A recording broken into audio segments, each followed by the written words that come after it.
جی صاحب السلام علیکم ورحمۃ اللہ وبرکاتہ. امید کرتی ہوں کہ آپ تمام خیریت سے ہوں گے. ہم عارفہ مظفر، میں اور آپ یقیناً ہم ہنستے پھرتے ہیں، بولتے پھرتے ہیں، مگر میں آپ ہم تمام لوگ پاکستان کی صورتحال سے تھوڑے پریشان ضرور ہیں. حالانکہ میرا خیال ہے کہ جب سے میرے اور آپ جیسے لوگوں نے ہوش سنبھالا ہے، ہم پاکستان کے بارے میں ہمیشہ سے یہ سنتے چلے آ رہے ہیں، مگر الحمدللہ پاکستان کے لوگوں میں ریزیلینس ہے، وہ حالات کا مقابلہ کر سکتے ہیں، چاہے وہ بیماری ہو، چاہے یہ معاشی صورتحال ہے. انشاءاللہ ہم اس صورتحال سے بھی نکل جائیں گے. مگر اب وقت اور میڈیا کے ایڈوانس ہونے کے ناطے سے بہت ساری ایسی خبریں نظروں سے گزرتی ہیں، اور ہم بعض اوقات دو تین چیزوں کو سننے اور دیکھنے کے بعد ایک نئی انفارمیشن کا جال پھیلا دیتے ہیں جو کہ لوگوں میں کیوس پیدا کرنے کا باعث بنتی ہے. آج دو لوگوں سے میں نے آپ کی ملاقات کرانی ہے. پہلی ملاقات جو میں کروانے جا رہی ہوں لیفٹیننٹ جنرل خالد نعیم لودھی صاحب سے میں آپ کی بات کراؤں گی. آپ کا بہت شکریہ کہ آپ میرے ساتھ شامل ہوتے ہیں. سر السلام علیکم، کیسے ہیں آپ؟ جی بالکل، آپ کی دعا ہے. Thank you very much, kind of you. Khalid Naeem Lodhi صاحب نے انجینئرنگ کی، یہیں سے ہی آرمی کے انسٹیٹیوشن سے ہی پڑھے آگے بڑھے، اور یقیناً جب انسان محنت کرتا ہے تو ترقی کو کوئی روک نہیں سکتا. بہت سے لوگ کہتے ہیں نا مغالطوں کی وجہ سے، یا جب ہم خود نہیں وہ کر سکتے تو ہم بعض اوقات شکوں کا شکار بھی جاتے ہیں. مگر میں آپ کو یقین دلاتی ہوں کہ انسان محنت کرے تو اللہ تبارک و تعالیٰ کا اپنا وعدہ ہے کہ وہ ریٹرن ضرور دیتا ہے. الحمدللہ. میں نے جناب سر سے اگر آج ریکویسٹ کی، آپ کا بہت شکریہ کہ اس وقت میں یعنی رات کے پچھلے پہر میں اگر آپ ٹائم دے دیتے ہیں تو آپ کا بڑا احسان ہے. سر میری دو تین چیزوں میں پاکستان کے بارے میں جب ہم ذکر سن رہے ہیں کہ ٹیکنوکریٹس کی گورنمنٹ آ رہی ہے، بہت سے لوگ اس سے پہلے بھی کہہ رہے ہیں کہ امپورٹڈ پرائم منسٹر پہلے بھی آیا تھا، تو شاید اب پھر کوئی امپورٹڈ پرائم منسٹر آ جائیں گے. تو سب سے پہلے تو میں ٹیکنوکریٹس کی جو گورنمنٹ ہے اس کے بارے میں آپ سے بات کرنا چاہتی ہوں. ہمیں تھوڑا بتائیں گے کہ کیا صورتحال ہے اس وقت؟ جی بہت شکریہ. یہ بات اڑی تو ہوئی ہے، اس میں تو کوئی شک نہیں، اور اس کو دہرایا بھی جا رہا ہے، لیکن اس میں ایک تھوڑی سی گمبھیرتا ہے. وہ یہ ہے کہ نہ تو یہ بالکل واضح طور پہ پی ڈی ایم کی طرف سے آئی ہے بات، نہ بہت واضح طور پہ پی ٹی آئی کی طرف سے، بلکہ وہ تو اس کی مخالفت کر رہے ہیں. اور پی ڈی ایم کی طرف سے کوئی ملا جلا سا رجحان ہے، کوئی بات کرتا ہے اس کے خلاف، کوئی نہیں بھی بات کر رہا. اور تیسری بات یہ کہ کانسٹیٹیوشن میں کوئی پروویژن ہمیں نظر نہیں آتی کہ وہ کانسٹیٹیوشن کا کون سا کلاز وہ انووک کر کے یہ چیز لے کر آئیں گے. کیا پھر دوبارہ نظریہ ضرورت آئے گا؟ اس کے لیے ضروری ہے کہ judiciary on board who. Judiciary کی طرف سے کوئی ایسی خبر نکلی نہیں ہے. پریزیڈنشل ہاؤس سے، پریزیڈنٹ ہاؤس سے کوئی تھوڑا بہت یہ بات نکلتی ہے کہ جی کوششیں ہو رہی ہیں ریکنسیلیشن کی اور معلوم کرنے کی. تو یہ سارے یہ صورتحال ہے. لیکن اس کے ساتھ ہی یہ بھی ہے کہ یہ کافی لوگ یہ سمجھتے ہیں کہ کچھ کرنا پڑے گا پاکستان کو واپس نہج پر لانے کے لیے، کیونکہ جو سٹینڈ آف ہے پی ڈی ایم کا اور پی ٹی آئی کا انپریسیڈنٹڈ ہے، اور بالکل دونوں بات ماننے کو تیار نہیں ہے. اور ملک جو ہے وہ روز بروز جو ہے وہ گہرائی کی طرف جا رہا ہے، بلکہ کافی تنگ پوزیشن میں آ چکا ہے. صاف ظاہر ہے میں معیشت دان نہیں ہوں، اس لیے کچھ کہہ نہیں سکتا. معیشت کو اگر آپ الگ بھی رکھ دیں تو جو سیاست اور معیشت کی کمبینیشن ہے، جب وہ دونوں خراب ہوں تو جو اس کا امپیکٹ سیکیورٹی پہ پڑتا ہے وہ مجھے صاف نظر آ رہا ہے. وہ ہم جیسے لوگ دیکھ رہے ہیں کہ جب آپ کے انسٹیٹیوشنز کے نیچے سے اکانومی کا کمبل کھینچ لیا جائے گا تو it is just like Soviet union کے ساتھ جو کچھ ہوا، تو سب کچھ سامنے نظر آ رہا ہے. تو اس لیے مجھے یہ ضرور میرے ذہن میں ہے کہ یہ ہو نہیں سکتا کہ انسٹیٹیوشن اس سے بالکل بے خبر بھی ہو یا hands of who. Internal security ہے سر، انٹرنل سیکیورٹی ہے. جی جی سر جب ٹیکنوکریٹس کی گورنمنٹ کی بات ہے، پاکستان میں اتنے ذہین موجود ہیں. آپ کو یاد ہوگا اس سے پہلے بھی پاکستانی امریکن اکانومسٹ جناب معین الدین قریشی صاحب جو تھے، ان کو پاکستان میں لایا گیا اور پرائم منسٹر کا یعنی کیئر ٹیکر گورنمنٹ رہے، اور کہتے ہیں انہوں نے پاکستان کو بچایا بھی، اپنا ٹینیور پورا کیا، پیسے لپیٹے، اور دین ہی مووڈ فرام پاکستان. تو اگر کوئی ایسی حکومت بنتی ہے تو کیا پاکستان کے اندر لوگ موجود نہیں ہیں جو باہر سے ہی لوگوں کا آنا ضروری ہے، اور ایسے لوگ جنہوں نے امریکہ کے ساتھ قائم کیا جائے، کیا انہی لوگوں کو کیوں مسلط کیا جاتا ہے؟ جی یہ بالکل آپ کی بات درست ہے، اس لیے کہ جہاں بھی پولیٹیکل اونرشپ نہ ہو اور لوگوں کی بیکنگ نہ ہو، وہ چیز کبھی کامیاب نہیں ہوتی کسی بھی ملک میں. اگر ہو بھی تو بہت ٹیمپریری اس کا وہ اثر ہوتا ہے، اس کے بعد وہ زائل ہو جاتا ہے. ہم نے دیکھا ہے، جو آپ نے کچھ مثالیں دی ہیں، کوئی اور باتیں بھی ہمارے ذہن میں. مجھے خدشہ اس بات کا ہے کہ امپریشن یہ نہیں ہونا چاہیے کہ یہ ٹیکنوکریٹس کی حکومت جو ہے وہ اسٹیبلشمنٹ لے کر آ رہی ہے، کیونکہ اس کی اونرشپ پولیٹیکل ہونا بہت ضروری ہے اور لوگوں کا اس کے پیچھے کھڑا ہونا بہت ضروری ہے. اور اس کے لیے آپ کے پاس موجود ہے، لاجک موجود ہے کہ پاکستان اس وقت اس سچویشن میں ہے کہ اس کو ایک اچھی لیڈرشپ کی ضرورت ہے، لیکن اس لیڈرشپ پہ دونوں جو دھڑے ہیں ان کو ایگری ہونا چاہیے اور وہ ایک مسلط قسم کی کوئی سسٹم نہیں آنا چاہیے. اور میرا خیال یہ ہے کہ کوشش یہ ہونی چاہیے پریزیڈنٹ کی، چیف کی، آرمی چیف کی اور جو ہمارے جوڈیشری کے چیف جسٹس ہیں، کہ تینوں مل کر دونوں دھڑوں کو کہیں کہ آپ متفق ہوں ایک ایسی گورنمنٹ کے اوپر جو کچھ دیر کے لیے پاکستان کو سنبھالا دے، اور اس کے بعد پھر آپ اپنے جھگڑے دوبارہ جائیں. اور اس پر لوگ بھی کنونس ہو جائیں گے اور یہ ایک مناسب ڈیمانڈ بھی ہوگی اور میرا خیال پاکستان کی اس کی ریکوائرمنٹ بھی ہے.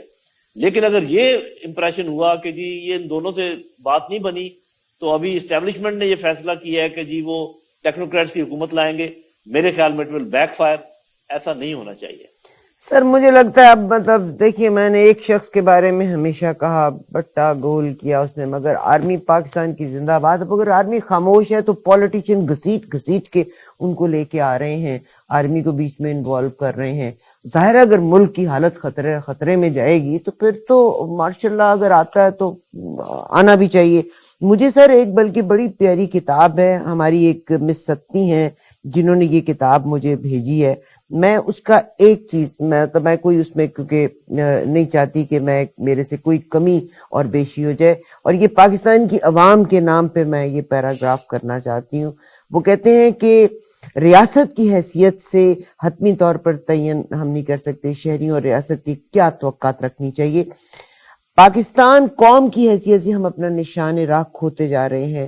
اور یہاں پہ انہوں نے ایک بات کی کہ پاکستانی قوم کی اساس دو قومی نظریہ. پاکستان میں لوگ اشخاص کو زیادہ پوجا کرتے ہیں، جبکہ ہمارا نظریہ کیا ہے اور پاکستان کی بقا کس چیز میں ہے، ہم اس کے بارے میں سوچنے کے بجائے ہم اشخاص کی پوجا شروع کر دیتے ہیں. یہ بڑی خوبصورت کتاب ہے، اس کا نام ہے کہ پاکستان کا اشرافیہ راج. ضرور پڑھیے گا اس کو. میں خود آج کل پڑھ رہی ہوں اور میں کوشش کروں گی کہ اس کو چیدہ آپ کے ساتھ شیئر بھی کروں.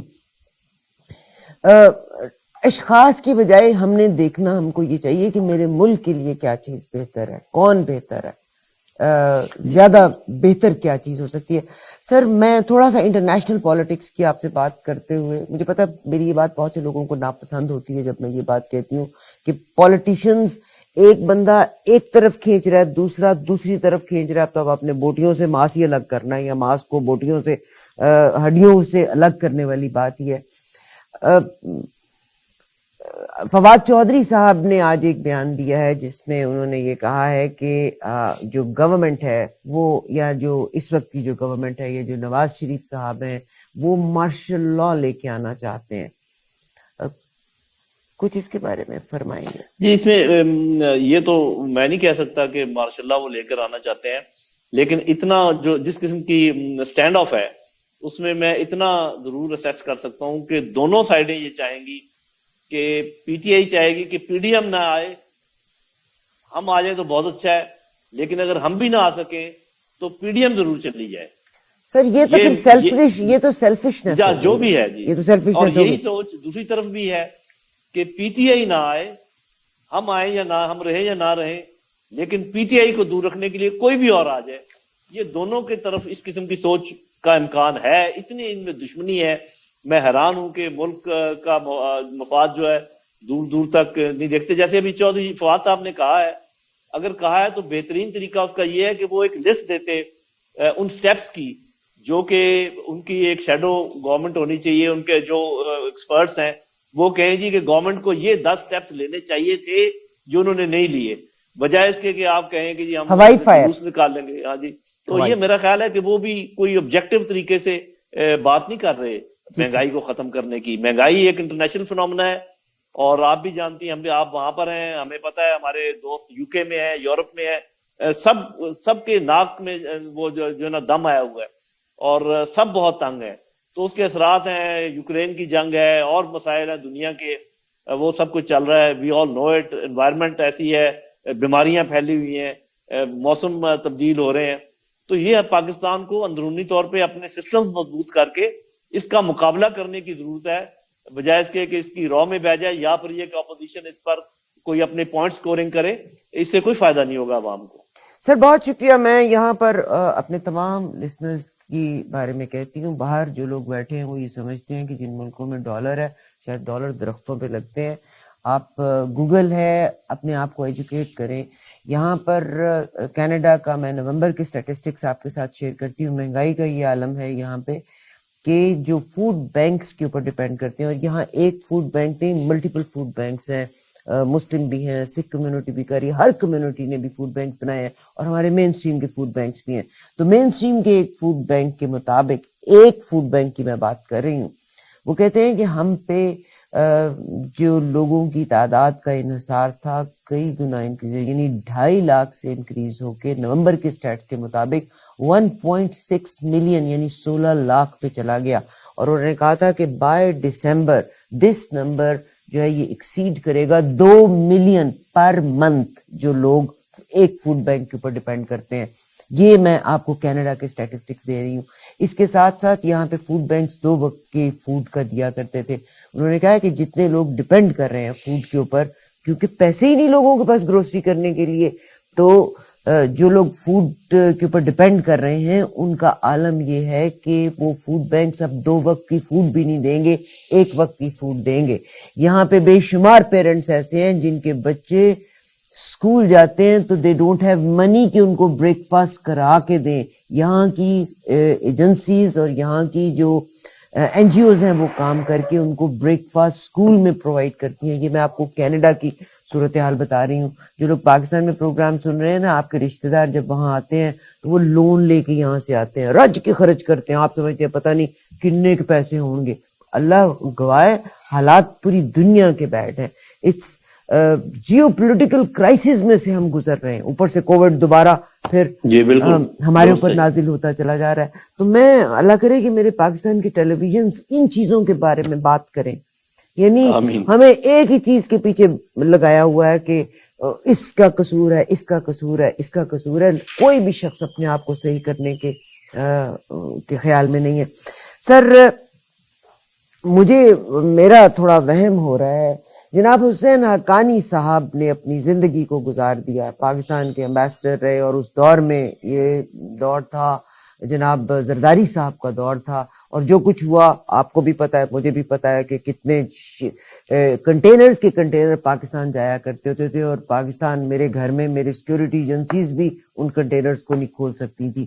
کیا کیا کچھ نہیں ہوا تھا, کتنے لوگوں کے ویزے لگے تھے جس کے بارے میں کوئی اعتراض نہیں ہو سکتا تھا. اب جو یہ رپورٹ آئی ہے کہ حسین حقانی جو ہیں وہ ظاہر ہے بڑے بڑے لوگوں سے ان کے تعلقات ہیں, میل ملاپ ہے, اور پاکستان کے لحاظ سے کہ کس طرح سے پیسہ دیا گیا, اور اس نیٹ ورکنگ میں اور اس نئے لابنگ کے بیچ میں حسین حقانی نے اپنا کیا رول پلے کیا, تو اس کے بارے میں کچھ فرمائیں گے؟ یعنی وہ لوگ جو اینٹی پاکستان ہیں اور پاکستان سے باہر باہر بیٹھ کے اپنے آپ کو پاکستانی بھی کہہ رہے ہیں اور پاکستان کو کھوکھلا بھی کرتے جا رہے ہیں, کیا گریڈ ہے, کیا وجہ ہے, لوگوں کو ان چیزوں کو کیوں ایکسپوز نہیں کیا جاتا, اور ایسے لوگوں کو بار بار کیوں سروس کے لیے جگہ دی جاتی؟ ہاں جی, یہ تھوڑا سا اس میں بڑے چنبے کی بات ہے اور حیرت کی بات بھی ہے. جیسے آپ نے کہا کہ مجھے علم کافی اس لیے ہے کہ میمو گیٹ میں میں خود اس لحاظ سے انوالو تھا کہ میں اس وقت ڈیفینس سیکرٹری تھا جب یہ معاملہ سامنے آیا, اور یہ ایک حقیقت تھی, اس میں کوئی شک و شبے کی گنجائش نہیں ہے. وہ سب کچھ چیز میں نے اپنی آنکھوں سے دیکھا ہے, لیکن یہ ہے کہ آپ کو پتہ ہے کہ ان کو باقاعدہ پروٹیکشن دی گئی پاکستان میں, اور وہاں سے ان کو اسکیپ کرایا گیا باقاعدہ, اور یہ ابھی بھی وہ میرا خیال ہے مقدمہ پینڈنگ میں ہوگا یا جیسے بھی ہے. ان کو ادھر آ کے اس کو فیس کرنا چاہیے اگر وہ سمجھتے ہیں کہ وہ بالکل کلیئر ہیں. میں چونکہ جتنا جانتا ہوں اس کی بنیاد پہ یہ میں کہہ سکتا ہوں کہ پاکستان کی مخالفت وہ جو کرتے ہیں بنیادی طور پہ پاکستان کی فوج کی مخالفت کرتے ہیں، پاکستانی فوج کے رول کی مخالفت کرتے ہیں، اور ہم سب سمجھتے ہیں اس بات کو کہ وہ باقاعدہ انڈیا کی طرف ایک جھکاؤ ان کا نظر آتا ہے، اس میں کوئی شک و شبے کی گنجائش نہیں ہے۔ اور جس طریقے سے وہ اسپانسرڈ سیمینارز کرتے ہیں وہ بھی ہمیں معلوم ہے، بولتے بہت اچھا ہے ماشاءاللہ، انگریزی ان کی اچھی ہے، اردو ان کی بہت اچھی ہے، لیکن فی الحال وہ کافی عرصے سے میں سمجھوں گا کہ پاکستان کی کوئی خدمت نہیں کر رہے، البتہ جہاں وہ بیٹھے ہیں اپنے آقاؤں کی بہت خدمت کر رہے ہیں، اس میں کوئی شک و شبہ کی گنجائش نہیں ہے۔ اور جو لوگ ان کی مدد حاصل کرتے ہیں یا ان کے ساتھ رابطے میں رہ کر کوئی کام کروانا چاہتے ہیں تو بس پھر کیا کہا جا سکتا ہے کہ کچھ میں اس سلسلے میں زیادہ نہیں کہہ سکتا۔ اتنا مجھے معلوم ہے حسین حقانی صاحب پاکستان کے خیر خواہ نہیں ہیں اور پاکستانی فوج کے تو دشمن ہیں۔ سر بڑا دل پھٹنے والی بات ہے، یعنی جب حسین حقانی امریکہ میں بھی تھے تو ان کی وائف واز ریپرزینٹیٹو تھیں اسمبلی میں، ممبر پارلیمنٹ تھی، اور پھر ان کو بھی کیسے فلی کرایا گیا یا پاکستان سے کیسے نکالا گیا۔ حسین حقانی آپ نے سپریم کورٹ پہ یس ان کے اگینسٹ ہے، مگر جب میں پاکستان کی وہ کہتے ہیں تاریخ اپنے آپ کو دہراتی رہتی ہے، اس وقت کی جو گورنمنٹ ہے آپ سوچیے سپریم کورٹ میں کتنے کیسز تھے، سلمان شہباز کہاں کے کورٹ، شہباز شریف صاحب وہاں کھڑے ہوئے تھے پرائم منسٹر صاحب، انہوں نے کہا جی ان کا ہمیں ایڈریس نہیں پتا، انہوں نے کہا مجھے تو نہیں پتا، اور ٹرکی میں وہ سلمان شہباز اپنے والد صاحب کے ساتھ بیٹھے ہوئے تھے، کانٹریکٹس بھی لے کے دے رہے ہیں۔ اب سلمان شہباز پاکستان آتے ہیں تو کورٹ نے ان کو تمام کلیئرنس کے سرٹیفکیٹ دے دی ہیں، بے شمار ایک نہیں، تو حسین حقانی کو بھی کلیئرنس کا سرٹیفکیٹ مل جائے گا۔ حسین حقانی صاحب ایڈوائزر بھی رہے ہیں نواز شریف صاحب کے، بے نظیر بھٹو صاحبہ کے ساتھ کام کیا، زرداری صاحب کے دور میں ایز این امبیسڈر رہے امریکہ میں، اور آج وہ پاکستان کے اگینسٹ کام کر رہے ہیں، یہ سب کو پتہ ہے۔ اور اب بھی لابنگ کے لیے انہی کی سروسز کو کیوں دیا گیا؟ یعنی ایک ملک بندہ پاکستان کے بارے میں کام تو کوئی اچھا کر نہیں رہا، تو پھر اسی کو کیوں کس نیگیٹو لابنگ کے لیے ان کو ہائر کیا گیا؟ ہاں جی، مجھے اس بات کا علم تو نہیں ہے کہ وہ کس نے ان کو لابنگ کے لیے حال ہی میں ہائر کیا، لیکن اتنا میں ضرور سمجھتا ہوں کہ جو لوگ امریکہ کے اشاروں پہ چلتے ہیں اور امریکہ کو ہی خدا مانتے ہیں وہ ایسے لوگوں کی تلاش میں ضرور رہتے ہیں جن کے امریکن اسٹیبلشمنٹ کے ساتھ اچھے تعلقات ہوں یا امریکن گورنمنٹ کے ساتھ اچھے تعلقات ہوں، تو یہ خوبی حسین حقانی صاحب میں ہے۔ تو عین ممکن ہے کہ اس لیے کسی نے ان کے ساتھ رابطہ کیا ہو کہ وہ بہتر بکس میں آنا چاہتے ہوں گے امریکہ کی، یا کوئی اگر ان کے خیال میں تعلقات خراب ہوئے ہیں پاکستان کے اس کو ٹھیک کرنے کے لیے، لیکن میں یہ ضرور کہوں گا کہ انہوں نے غلط گھوڑا چنا ہے۔ بہت شکریہ سر، میں صرف حسین حقانی تو چھوڑ کے ملک میں از میکنگ منی اینڈ یہاں پہ امریکہ میں جن لوگوں سے ان کے تعلقات ہیں، مگر میں اس کے لیے مورد الزام پاکستان کو ٹھہراتی ہوں کہ پاکستان کی جو لیڈرشپ ہے وہ کیوں ایسے لوگوں کی سروسز حاصل کرتی ہے، کیوں ان کو سنسیئر لوگ نظر نہیں آتے۔ آپ کا سر بہت شکریہ۔ مہنگائی کی بھی ہم نے بات کر لی، یعنی اب آپ ایک اور ملک گیر احتجاج کر رہے ہیں، حالانکہ مہنگائی تو انٹرنیشنل ہے، اور آپ نے ٹیکنوکریٹس کی گورنمنٹ کی بھی بات کی۔ خدا نخواستہ اگر کوئی یہ گورنمنٹ بنتی ہے تو اس میں جو انٹرم گورنمنٹ بنے گی یا کیئر ٹیکر گورنمنٹ بنے گی، اس میں کوئی اندازہ ہے کہ کیا کرائٹیریا لیں گے ٹو سلیکٹ دا پیپل؟ جی مجھے تو کوئی اندازہ نہیں ہے، مجھے اتنا پتا ہے کہ جب ویسے کیئر ٹیکر گورنمنٹ بنتی ہے تو اس میں گورنمنٹ اور اپوزیشن دونوں کا ایگری ہونا ضروری ہوتا ہے، وہ جو بھی پرائم منسٹر بنتا ہے۔ تو اس صورت میں تو مجھے نہیں لگتا کہ یہ کسی بھی شخص کے اوپر، جو بھی ایک سائڈ اگر ایک کا نام لے گی تو دوسری سائڈ اس کو شوٹ کر دے گی، وہ نہیں مانیں گے۔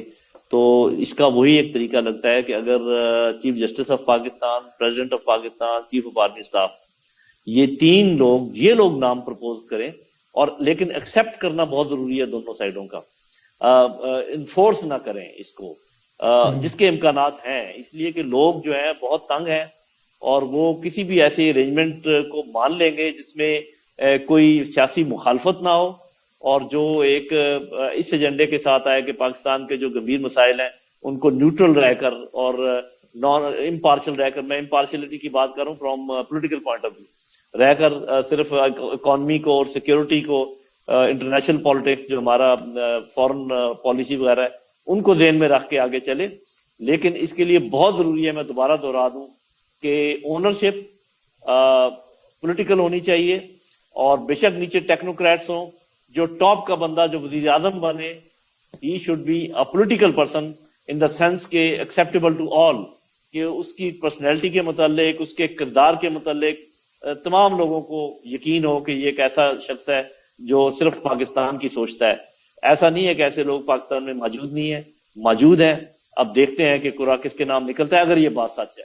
لیکن مجھے نہیں پتا کہ یہ کانسٹیٹیوشنلی اس کو کیسے یہ سیٹل کریں گے, اور جو جس قسم کا سٹینڈ آف ہے دونوں دھڑوں میں, پولیٹیکل دھڑوں میں, وہ کیسے کسی اس بات پر رضامند ہوں گے, یہ آئی ہیو ٹو سی. سر یہ مجھے نا بچوں والی ضدیں لگ رہی ہیں کہ آپ دیکھیے گا کہ اسمبلیاں تحلیل ہونی تھی 13 تاریخ کو, پھر 18 تاریخ کی ڈیٹ دی گئی, پھر 23 تاریخ کی ڈیٹ دی گئی, اور پھر یہ لنگر آن ہوتا چلا جا رہا ہے.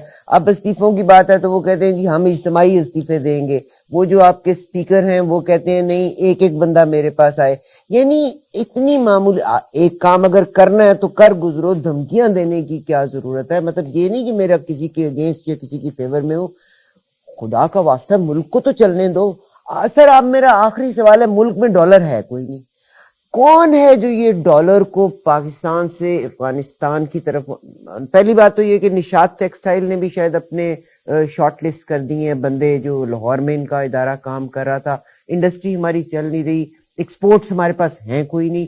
مگر اگر کہا آپ جا رہا ہے کہ ملک سے پیسہ افغانستان کی طرف جا رہا ہے, تو کیا ہمارے اداروں کو اس پہ چیک نہیں کرنا چاہیے کہ اس لوگوں کو پکڑا جائے؟ کون لوگ ہیں جو ملک سے ڈالر, جو بچا کھچا ڈالر ہے اس کو ملک سے نکال کے افغانستان کی رستے نکال رہے ہیں؟ جی یہ بڑی حیرت کی بات ہے. آپ ٹھیک کہہ رہی ہیں کہ ہم نے ویڈیوز بھی دیکھی ہیں, پتہ نہیں کتنی وہ سچ یا جھوٹ تھیں, جس میں ڈالرز باقاعدہ ان کا کاروبار ہو رہا ہے. لیکن میں آپ کو بہن ایک بات بتاؤں کہ جس ملک میں آپ لال بتی پر ٹریفک نہ روک سکیں, تو پھر گورننس کے یہ سارے ایشوز گورننس کے ہیں اور ناانصافی کے ہیں, انجسٹس کے ہیں, کہ جو لوگ صحیح مجرم ہیں ان کو سزائیں ملتی نہیں ہیں, آپ فرضی مجرموں کو سزائیں دیتے ہیں. اور یہ شکایت سب کو ہے. آپ کو پتہ ہے کہ نواز شریف بھی کہتے ہیں کہ میرے اوپر سارا غلط معاملہ ہوا, زرداری صاحب بھی نہیں مانتے کہ مجھے اتنے عرصے یہ گھسیٹا گیا. ابھی عمران خان کے خلاف بہت ساری چیزیں چل رہی ہیں. تو ہمیں تو صحیح علم نہیں عوام کو پتہ چلتا, جو اندر کے لوگ ہیں وہ جانتے بھی ہوں گے کہ کیا ہے کیا نہیں ہے. لیکن اس ملک میں جہاں لا اینڈ آرڈر ایسے ٹوٹا پھوٹا ہو کہ جو جس کا دل کرے سڑک بلاک کر دے, جو جس کا دل کرے پل بلاک کر دے, جو جس کا دل کرے کہیں کھڑا ہو نہ کھڑا ہو, نرسیں ہڑتال کر دیں تو وہ ہاسپٹل بند ہو جائیں, پولیس بھی تک ہڑتال کر دیتی ہے جو کہ سارا کچھ نافذ کرنے والی ہے. تو اس میں ڈالروں کی روک تھام کرنا بھی کوئی اتنا آسان کام نہیں ہے. جس کے ذمہ ہے وہ کرنے کے اہل نہیں ہے, یا وہ کرنا چاہتے نہیں ہیں, یا اپنا حصہ لے کر چیزوں کو جانے دیتے ہیں. تو یہ تینوں باتیں ہو سکتی ہیں, نااہل بھی ہو سکتے ہیں, سست بھی ہو سکتے ہیں, کرپٹ بھی ہو سکتے ہیں, جس کی وجہ سے یہ سب کچھ ہو رہا ہے, اور ان سب کی کمبینیشن بھی ہو سکتی ہے. بہت شکریہ. میں یہیں پہ اختتام کرتی ہوں, اور سر آپ کا شکریہ. ایک آپ لوگوں کو فوڈ فار تھاٹ دے کے جا رہی ہوں. ایک ریڈیو چینل شروع ہوا تھا, ہماری کسی کو بھی جاگ ہی نہیں آئی پہلے. مشل کے نام سے یہ ریڈیو پروگرام تھا, اسلام آباد سے ریلے ہوتا تھا, بلکہ امریکن کانگریس نے کہا اس کی فائنینسنگ بھی یہاں سے جایا کرتی ہوتی تھی, جو کہ پاکستان کے اگینسٹ, اور کہتے ہیں اچھی تنخواہیں دیتی تھی. بڑے لوگوں کو انہوں نے ہائر کیا ہوا تھا. الٹیمیٹلی اس آپریشن کو پاکستان آرمی ہی شاید انوالو ہوئی تھی, اس کو پھر روکا گیا تھا. بہت سے لوگ پاکستان کے اگینسٹ کام کر رہے ہیں. میں, آپ اور ہم میں سے بے شمار لوگ پاکستان سے باہر بیٹھ کے we are becoming part of 5th generation and 6th generation warfare. Politicians ویسے سنسیئر نہیں ہے, رسہ کشی کر رہے ہیں. نمبر 1, آرمی کا ایک ادارہ ہے, اس کو ہم گھسیٹ کے بیچ میں لے کے آ رہے ہیں. اب جب وہ اے پولیٹیکل ہوئے ہیں تو الٹیمیٹلی ملک کو جانے تو نہیں دیا جائے گا. آرمی الٹیمیٹلی انوالو ہوگی, directly indirectly what ever it is. تو میں عام عوام کو کہتی ہوں, شخصیت پرستی کو چھوڑ دیجئے گا. اس ملک میں کوئی بھی سنسیئر نہیں ہے, اور خاص طور پر پولیٹیشنز کے لحاظ سے. سر آپ سے کنکلوڈنگ ریمارکس چاہتی ہوں. اللہ تعالیٰ میرے پاکستان کا حامی و ناصر رہے. جی کچھ کہہ دیں, کوئی پیغام دے دیجئے گا. بس میں اتنا کہوں گا کہ جب تک بنیادی بات ہماری لیڈرشپ نہ سمجھے کہ وہ کون سے ممالک ہیں جو نہیں چاہتے کہ پاکستان ترقی کرے، جو نہیں چاہتے کہ یہاں سی پیک چلے، جو نہیں چاہتے کہ افغانستان اور پاکستان کے تعلقات ٹھیک ہوں، جو نہیں چاہتے کہ یہاں پر اسلامی شعائر جو ہیں وہ پنپیں، جو نہیں چاہتے کہ ہم اپنی جو بنیادی جس بنیاد پر پاکستان کھڑا ہوا تھا اس بنیاد کو دوبارہ اس پر ہم کھڑے اور استوار ہوں، یہ سب انہی لوگوں کے کام ہیں۔ اس میں کوئی شک نہیں کہ ہماری اندرونی کوتاہیوں کا وہ فائدہ اٹھاتے ہیں، لیکن اگر آپ یہ کہیں کہ بیرونی سازش کوئی نہیں ہے تو یہ بہت میرا خیال ہے کہ بھول پن کی بات ہے، اور اگر آپ یہ کہیں کہ سب کچھ بیرونی سازش ہے اور ہمارا کوئی دوش نہیں ہے، یہ اس سے بھی ذرا بڑا بھول پن ہے۔ تو میں کہوں گا اپنے لیڈروں کو، بھولے بادشاہو، جاگ جاؤ، اپنے سمجھو کہ آپ کا انٹرسٹ کیا ہے، سمجھو کہ کون سے ملک آپ کے انٹرسٹ کے خلاف کام کر رہے ہیں، انہی ملکوں کے گلے نہ لگیں جو بار بار آپ کو دغا دے رہے ہیں۔ بہت شکریہ sir, thank you very much. Concluding remarks میں یہ ہے، مہنگائی انٹرنیشنل پرابلم ہے، اب اگر آپ دوبارہ سڑکوں کے اوپر نکل آئیں گے تو آپ سوچئے گا کہ آپ کتنا ضیاع ہوگا ملک کا۔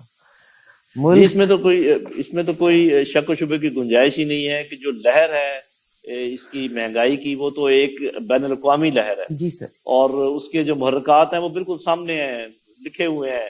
اس میں یوکرین کی جنگ ہے، اس میں چائنا یو ایس کا سٹینڈ آف ہے، اس میں جو ایک انوائرمنٹ میں ڈیگریڈیشن آئی ہے، جو موسم کی تبدیلی ہو رہی ہے وہ ہے، اس میں یہ جو وبا پھیلی تھی کووڈ اور اس کے جو آفٹر افیکٹس ہیں، آفٹر شاکس ہیں، یہ تمام چیزیں ہیں۔ اس کو آپ ایک ہی کام کر سکتے ہیں کہ مینج کر سکتے ہیں، اس کو ختم نہیں کر سکتے۔ اور مینجمنٹ میں جیسے آپ نے کہا کہ راشن کارڈ بھی ہوتے ہیں، کچھ چیزوں پر بندش بھی ہوتی ہے، لوگوں کے فضول خرچے بھی بند کیے جا سکتے ہیں، آج تک کوئی بھی ایسا کام نہیں کیا گیا۔ مثال کے طور پہ میں آپ کو 3-4 چیزیں جلدی بات کر دیتا ہوں۔ ہم لوگ چائے امپورٹ کرتے ہیں، ہم لوگ ایڈیبل آئل امپورٹ کرتے ہیں، ہم لوگ ماش کی دال اور ادرک وغیرہ امپورٹ کرتے ہیں۔ تو کیا ہے اگر ہم 2 مہینے کے لیے یہ 3 چیزیں بند کر دیں، ان کے اندر راشننگ کر دیں؟ کیا ہے اگر ہم کہیں کہ جی 2000 سی سی سے اوپر گاڑی نہیں چلے گی سڑکوں کے اوپر؟ اور کیا ہے اگر ہم کہیں کہ ایک دن آڈ گاڑیاں نمبر کی چلیں گی، دوسرے دن ایون نمبر کی گاڑیاں چلیں گی؟ کیا ہے اگر ہم کہہ دیں کہ 22 گریڈ کے اوپر اور یہ ججز صاحبان اور جنرل صاحبان جو ہیں یہ کچھ دیر کے لیے آدھی تنخواہیں لے کر گزارا کریں؟ سب کچھ گزارا ہو سکتا ہے۔ کیا ہے اگر ہم کہیں کہ 8 بجے کے بعد ابھی بالکل نہیں بازار کھلیں گے کیونکہ بجلی ہم پیدا کرتے ہیں امپورٹڈ آئل سے؟